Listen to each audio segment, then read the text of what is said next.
جمعے کا دن تھا، جبریل آئے، یا رسول اللہ مجھے اللہ نے بھیجا ہے کہ جاؤ میرے محبوب کا حال پوچھ کے آؤ۔ تو اب درد اور بخار دونوں چیزیں تھیں، سر کا درد بھی ہیوی ویٹ تھا اور بخار بھی، تپش۔ تو آپ نے کہا جبریل تکلیف ہے، تکلیف میں۔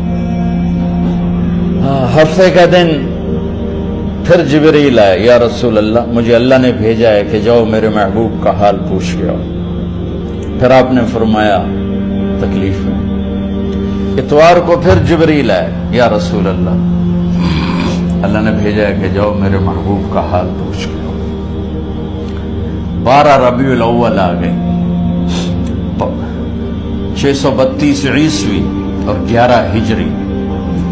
آپ کی طبیعت میں بشاشت آئی تو صحابہ نماز پڑھ رہے تھے، آپ نے دروازہ کھول کے سب کو یوں دیکھا تو حضرت انس فرماتے ہیں ہم سب نماز میں تھے، لیکن جب دروازہ کھلنے کی آواز آئی اور اللہ کے نبی کا چہرہ تو ہم سب نماز میں یوں ہو گئے، نماز کے اندر ہی سارے اللہ کے نبی کو دیکھنا شروع کر دی، بھول ہی گئے کہ نماز پڑھ رہے ہیں، ایسے گم ہو گیا آپ میں۔ تو آپ نے جلدی سے دروازہ بند فرما دیا۔ یہ آپ کی آخری زیارت تھی اپنی امت کے لیے، اس کے بعد آپ اپنے اللہ کی طرف کا سفر شروع کیا۔ تو اشراق کے بعد آپ نے اپنے بیگمات کو بلایا، ان کو بتایا نہیں کہ میں آج جا رہا ہوں، سب سے ملے، سب کو الوداع کیا اور انہیں بھیجا۔ اس کے بعد آپ نے حضرت فاطمہ کو بلایا، جنت کی عورتوں کی سردار، سب سے زیادہ محبوب بیٹی، سب سے زیادہ جگر کا ٹکڑا، دل کا ٹکڑا کا، جس نے فاطمہ کو دکھ دیا مجھے دکھ دیا، جس نے اسے سکھ دیا مجھے سکھ دیا۔ ہاں ان کو قریب کا، بیٹی قریب ہو، تو ان کے کان میں کہا میں جا رہا ہوں۔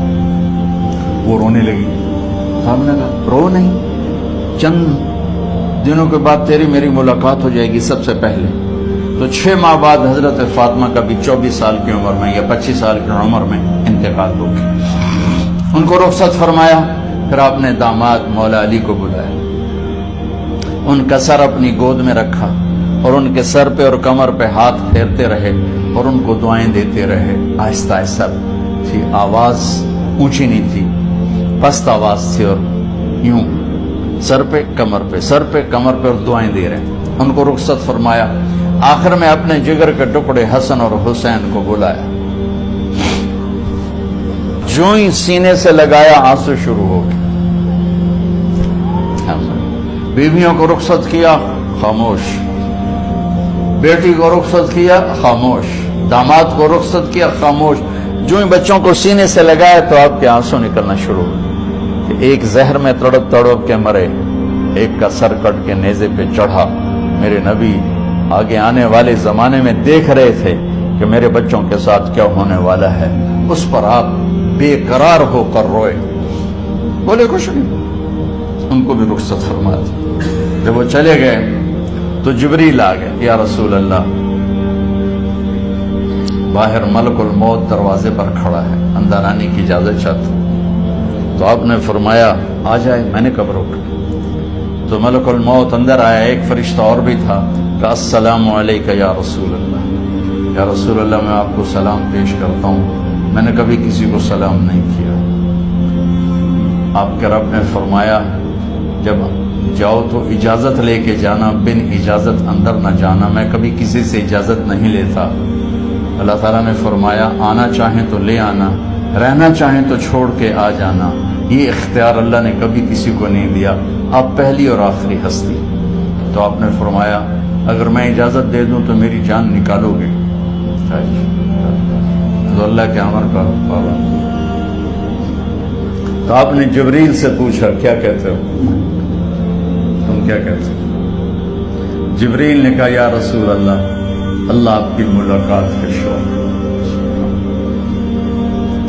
میرے بھائی بہنوں، اللہ سے یہ دعا کیا کرو کہ اللہ ایسی موت دے جب جانے کا وقت ہے تو ہماری ملاقات کے شوق۔ ایک صحابی کا انتقال ہوا، آپ نے ان کی قبر پہ جا کے یہ دعا کی، یا اللہ طلحہ جب تیری بارگاہ میں پیش ہو تو اسے دیکھ کے مسکرائے، یہ تجھے دیکھ کے مسکرائے، سارے دکھ درد دور ہو جائیں۔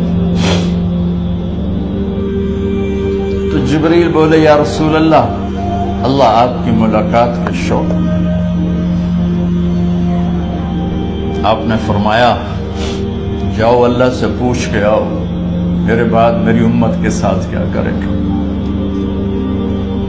جاؤ پوچھ کے آؤ حسن حسین کے ساتھ کیا کرے گا، یہ پوچھنا۔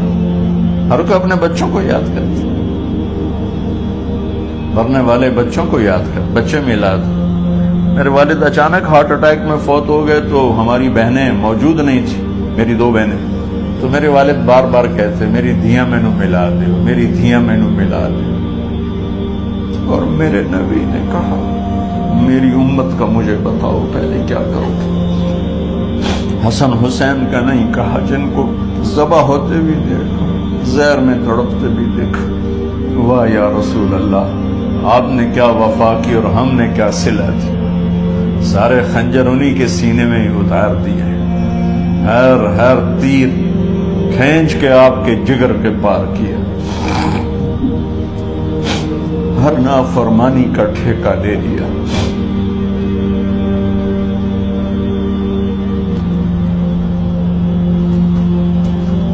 آؤ پوچھ کے آؤ میرے بعد میری امت کا کیا کرے گا۔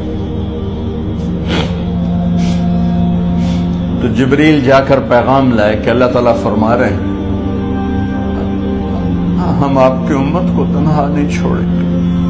میرے رب کی عزت کی قسم، خواتین و حضرات، میرے رب کی عزت کی قسم، میرے نبی یہ بات نہ اٹھاتے تو کوئی ہم میں خنزیر بنتا، کوئی بندر ہو جاتا، کوئی کتا ہو جاتا، کوئی سانپ بچھو بن جاتا۔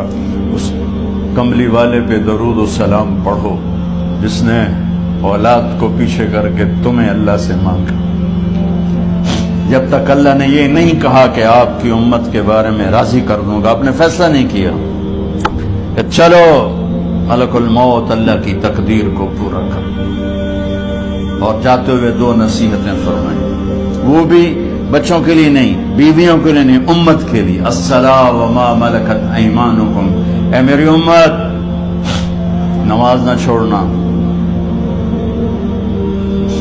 نوکروں سے اچھا سلوک کر، حقوق اللہ نماز، حقوق العباد غریب لوگ، اور فرمایا غریبوں پہ ترس کھانا، اپنے نوکر ملازم غلاموں پہ ترس کھانا، اور نماز نہ چھوڑنا، نماز نہ چھوڑنا، نماز نہ چھوڑنا، نماز آخر الفاظ ہے، نماز نہ چھوڑنا، نماز نہ چھوڑنا، نماز نہ چھوڑنا۔ اور اب حضرت عائشہ کے سینے پر اس طرح نیم دراز تھے، حضرت عائشہ یوں سیدھا بیٹھی ہوئی تھی، اب فرمایا کل مجھے فخر حاصل ہے، مات فی سحری و نحری، میرے نبی نے میری گردن اور سینے کے درمیان اللہ کو جان پیش کی۔ آپ اس طرح نیم دراز تھے تو تھوڑی دیر پہلے عبد الرحمن بن عوف آئے، عبد الرحمن بن ابو بکر آئے، آپ کے ہاتھ میں تازہ مسواک تھا، آپ مسواک بہت فرماتے تھے، تو آپ اتنے کمزور ہو چکے تھے کہ بولا نہیں جا رہا تھا، تو آپ کی نظریں مسواک پہ ٹک گئیں، دیکھے جا رہے ہیں، مسواک کو دیکھے جا رہے ہیں۔ حضرت عائشہ نے محسوس کیا کہ نظریں مسواک پر ہیں، تو کہا یا رسول اللہ اب مسواک کرنا چاہتے ہیں، تو آپ نے تو حضرت عائشہ نے اب بھائی سے لے کر وہ لکڑی اور اپنے منہ میں چبائی اور آپ کے منہ میں اس طرح کر کے خود چلائی، کہا میں وہ خوش قسمت ہوں جس کا لعاب آخری غذا تھی جو میرے نبی کے منہ میں گیا، وہ حضرت ام عائشہ کا لعاب مبارک تھا۔ اور پھر اس کے بعد اگلا یہ سارا واقعہ ہوا، تو آپ نے کہا الصلاۃ وما ملکت ایمانکم، ایک نماز نہ چھوڑنا، ایک اپنے نوکر نوکرانی غلاموں سے اچھا سلوک کرنا، اور پھر اللہم الرفیق الاعلی، یا اللہ بلا لے۔ جب آپ نے اعلان کیا کہ چلو تقدیر کو پورا کرو، تو جبریل بھی غمگین ہو کر کہنے لگے یا رسول اللہ پھر میرا بھی آج دنیا میں آخری دن ہے، آج کے بعد میں بھی کبھی اس دنیا میں لوٹ کے نہیں آؤں گا، یعنی وحی کے ساتھ۔